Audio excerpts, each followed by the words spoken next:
সম্মানিত দর্শক এবং শ্রোতাবৃন্দ, আমি যশোরী আপনাদের সকলকে জানাই আসসালামু আলাইকুম রহমতুল্লাহ। আমরা আমাদের রবের পক্ষ থেকে নতুন একটি বাংলাদেশ পেলাম 5 আগস্ট 2024 সালে। আমাদের দেশের এই মুহূর্তে যিনি প্রধান, তিনি হলেন একজন শান্তিতে নোবেল বিজয়ী।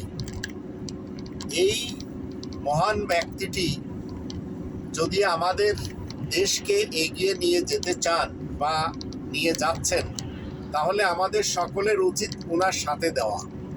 যারা মতবিরোধ করবে, মনে রাখবেন তারা একজন বিশাল শিক্ষিত ব্যক্তির শত্রু, এবং যারা বলবে ওনার দিয়ে দেশ চলবে না, ওরা সবাই হচ্ছে লোভী এবং ওরা সবাই রবের শত্রু হিসেবে বলে চলেছে।